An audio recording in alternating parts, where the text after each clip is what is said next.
La première toilette auto-nettoyante à Montréal. Quoi?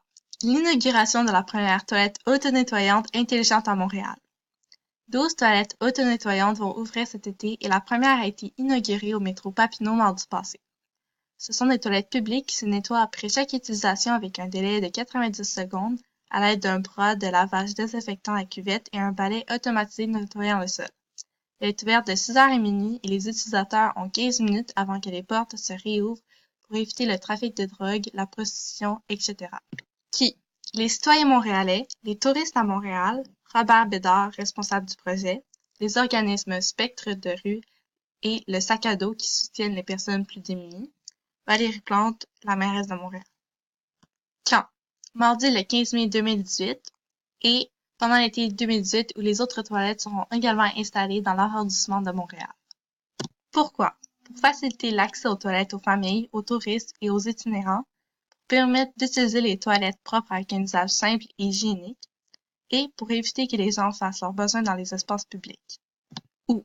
À Montréal, aux abords du métro Papineau, et les autres stations entre Sainte-Catherine-Est et Quartier, place Émilie-Gamelin, Vieux-Montréal, place Sun Yat-sen, Quartier chinois et parc Walter Stewart, et d'autres endroits stratégiques à venir à Montréal. Les conséquences. Positives. Les itinérants ont accès aux toilettes. Les familles et les touristes peuvent aller aux toilettes plus facilement. Les gens cesseront d'aller dans les commerces et les restaurants sans consommer uniquement pour aller aux toilettes et les rues seront plus propres. Négative. Certains estiment son installation déplacée, la place honorant l'ancien président de la République de Chine et craignent que les toilettes nuisent à la beauté du pavillon dans le secteur chinois. De plus, le coût du projet reste très cher et la ville ne peut pas garantir l'absence de prostitution. Comment?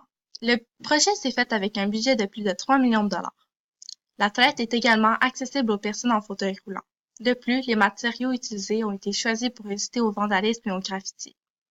La toilette est également munie de capteurs électroniques et de poids pour éviter qu'un jeune enfant se retrouve seul dans l'unité pendant le cycle de nettoyage et de portes glissantes pneumatiques pour assurer sa fonction même lors de panne d'électricité.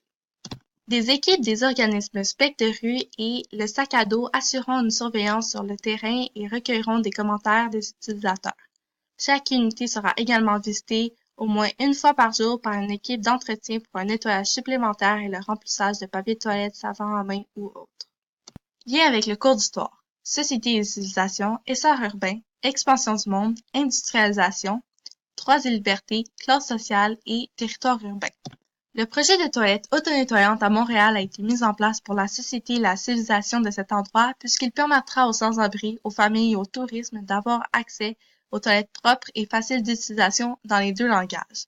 Ce sont donc des infrastructures mises en place pour les citoyens et une évolution dans le fonctionnement de la ville. De plus, c'est aussi l'expansion du monde puisque les toilettes proviennent d'une industrie européenne-française.